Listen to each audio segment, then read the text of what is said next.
Welcome to Soapstone Prairie Natural Area. You've been hearing a lot about soapstone, and this will be your first chance to get up to the site and really experience it.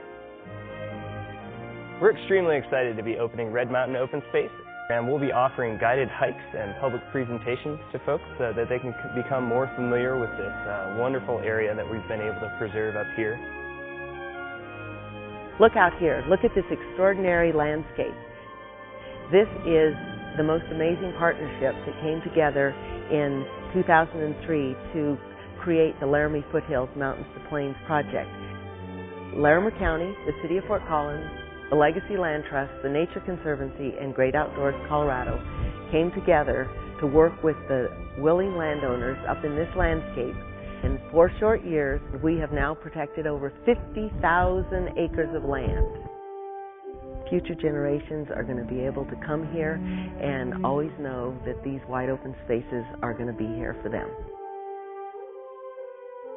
Soapstone is 25 miles straight north of Fort Collins. You take Highway 1 north of Fort Collins and follow the signs up County Road 15 right to the middle of Soapstone. If you're going to Red Mountain Open Space, turn left off of County Road 15 onto County Road 78 and follow the signs in to the Red Mountain Open Space trailhead. I think the trail system up here is going to be really fun for mountain bikers and horseback riders and hikers alike. Visitors will be able to access the properties from either Red Mountain or Soapstone and travel over 40 miles of trail between the two. The vast majority of which will be multi-use. And so you can ride your mountain bike along these rolling hills and then down into the arroyos and really get a great look at the whole property. As an equestrian, I feel privileged that we have the right to ride here at Soapstone. There's going to be over 30 miles of horse trails. You have the opportunity to ride in as natural as an environment as you can find on the Front Range. You can go from the prairies to the foothills to the mountains in the space of a ride of a couple of hours. Well, I'm real excited about the Cheyenne Rim Trail. It leads from the south parking lot up to the rim of the Big Hole, looking down into Red Mountain Open Space. When you stand at the rim of the Big Hole,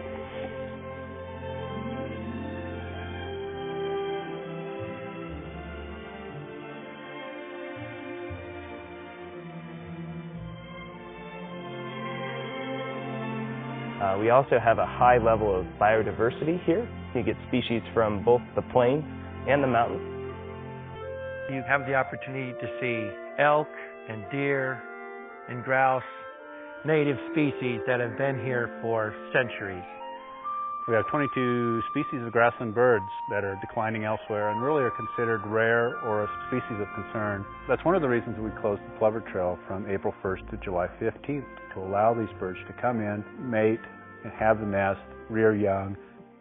We have swift fox, northern leopard frog, brassy minnow, Colorado butterfly plant. We have a rare butterfly, Colorado blue. Unique opportunity for people to come up and see some pretty rare wildlife. The ecosystems that occur here at Soapstone are very unique because they're large in area and they are virtually weed-free. This is a mountain mahogany plant. This plant only occurs along the Front Range here in Colorado and into Wyoming. It doesn't occur anywhere else in the world. This is the seed of a mountain mahogany. This seed will drop into the ground and the tail will curl up so that it actually screws itself into the ground and plants itself. It's a pretty amazing plant. You're lucky enough here at Soapstone to have the site of the Meyer Archaeological dig, and it is the largest Paleo-Indian site in North America. And back in the 1920s, some local individuals found artifacts here that were unlike anything they had ever seen before, and they knew that it was something special, something different. That actually led to the Smithsonian Institute coming out here and the Colorado Museum of Natural History coming here to excavate the site. So one of the things that they found was the vertebra of an extinct bison that had been extinct for about 12,000 years. And with that vertebra, they found a projectile point. And so this was really one of the first times that humans were directly linked to an animal that was that old here in North America. from Paleo-Indian artifacts to Native American objects to things left here by homesteaders, things left here by ranchers. These objects are not yours. They were made by somebody else. They were used by somebody else. It's against state and federal law to collect artifacts on public land. And the respectful thing is to leave them where you found them. So people have been living on this landscape for 12,000 years. And it's really remarkable that the landscape is still as intact as it is. We are so thankful the ranchers kept this area so close to what it's always been. We are able to see this land in pretty much the same state it would have been when the pioneers came through. If you've never been to Soapstone Prairie Natural Area, you should know that it's a remote site. You need to be prepared when you come. You should bring water, you should bring food, you should bring a map.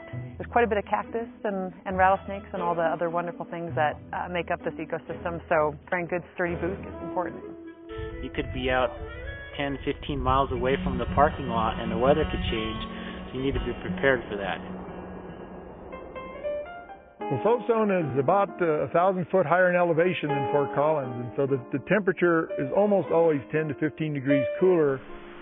The wind chill factor can be another 10 degrees or 15 degrees colder. And I guarantee, folks, Soapstone, it will blow you away. Soapstone. It will blow you away.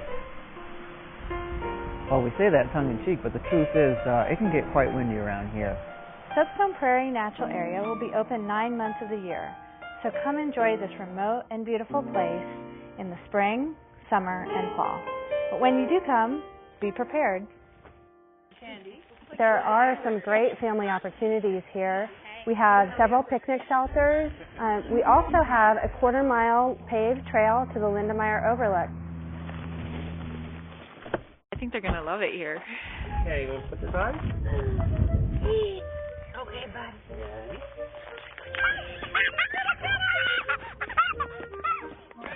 I think this is a great place to take kids. On the sidewalk, there were some places where there were some mammoth tracks, and you could talk about with the kids. Mammoths were found back here. And then it'll be fun as the family grows. Several years later, maybe we'll make it around one of the big loops or all the way to the big hole. We knew culturally and ecologically we had a lot of sensitive areas. And so the parking lots, the trails, all the things that we've put onto the landscape really were put there as a way to avoid going into the most sensitive areas of the property. The plants are here for the wildlife. They're here for all of the ecological processes that need them. So we shouldn't be taking any of the plants home.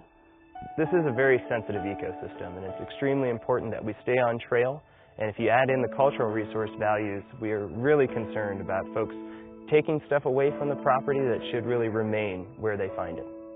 Soapstone is one of 4 natural areas where we don't allow dogs. We do have problems with dogs chasing wildlife.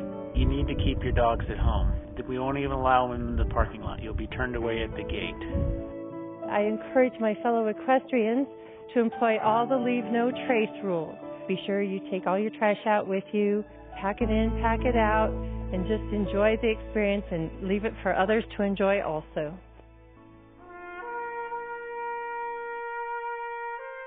It's really important to me that this is part of a larger corridor that's been preserved. I feel like it's a part of the Old West that's been lost. You know, find mountain lion tracks out in canyons and you think, wow, it's still functioning as this corridor where these animals can move around and come into places like this. You can come out to the site and know that you're standing in a place that people have continuously visited for over 12,000 years. We have a responsibility to care for all of this.